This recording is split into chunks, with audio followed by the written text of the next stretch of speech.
Hai guys, Assalamualaikum warahmatullahi wabarakatuh dan salam sejahtera. Bertemu lagi kita dalam Afi Project. Terima kasih kepada korang yang sudah klik video ini.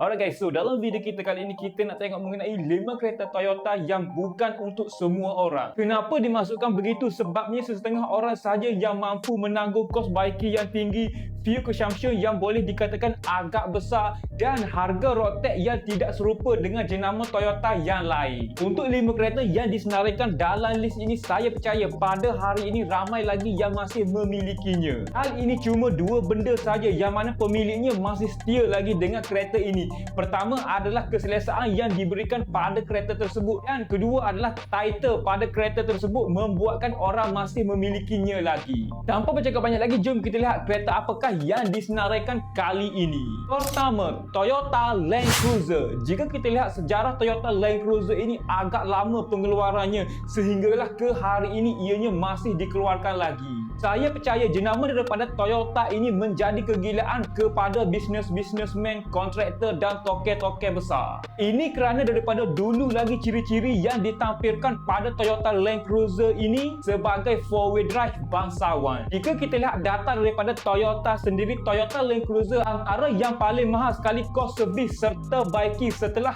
10 tahun penggunaan. Toyota Land Cruiser ini bukan sebab mahal semata-mata, tetapi teknologi keupayaannya dan levelnya memang di atas. Lebih tepat lagi, ia adalah sebagai raja SUV sebenar. Serta bagi pemiliknya dan mentaliti orang ramai, ia merupakan antara simbol kekayaan yang tak akan pernah mati.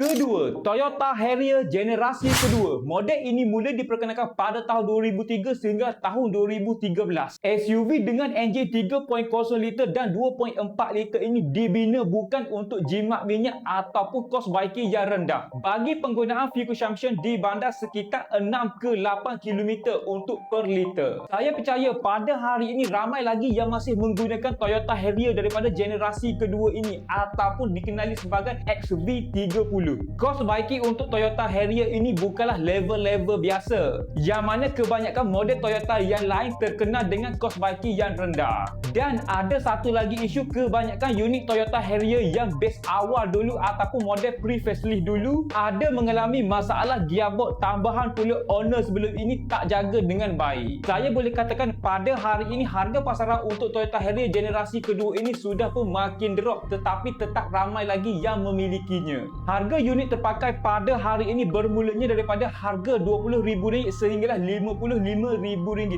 bergantung pada tahun dan condition. Personally, saya boleh katakan pada hari ini mereka-mereka yang beli Toyota Harrier generasi kedua ini ataupun XV30 ini, pada hari ini mereka bukan beli kereta ini untuk daily, tetapi untuk perjalanan yang jauh ataupun menghadiri majlis-majlis yang tertentu kerana bentuk bodinya masih nampak evergreen lagi ataupun tak lapuk dek zaman.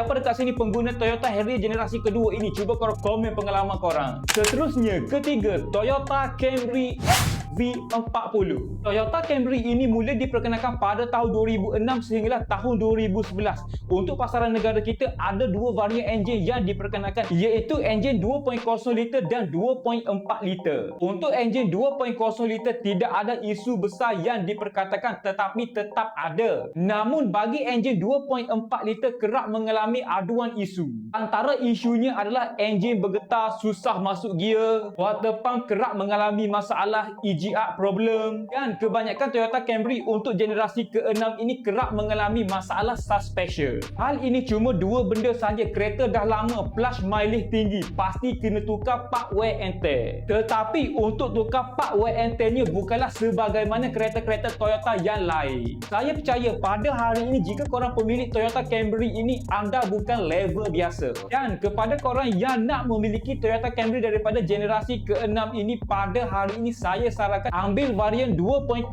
liter ataupun kalau ada bajet lebih sedikit, ambil varian XV50 iaitu enjin 2.0 liter. Tahun pun masih baru lagi, mungkin kos baiki tidaklah besar. Keempat, Toyota Frontuner. Model Toyota Frontuner yang kita nak tengok kali ini adalah daripada generasi pertama, iaitu AN50 dan AN60. Ia mula diperkenalkan pada tahun 2004 sehingga tahun 2015. Untuk pasaran negara kita ada dua varian enjin yang diperkenalkan, iaitu enjin 2.7 liter petrol dan 2.5 liter diesel.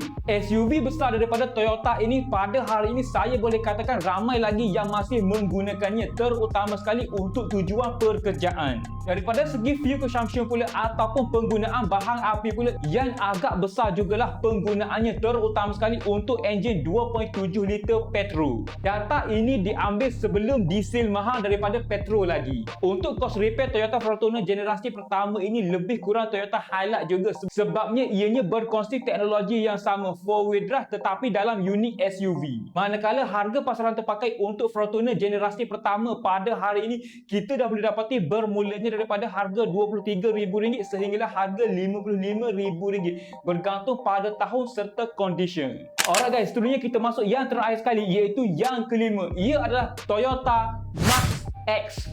Untuk Toyota Max ini ada yang panggil Toyota Max X pun ada yang panggil Toyota Max 10 pun ada. Toyota Max yang kita nak tengok kali ini adalah daripada generasi pertama. Untuk Toyota Max ini ada dua generasi sahaja sampailah ke hari ini.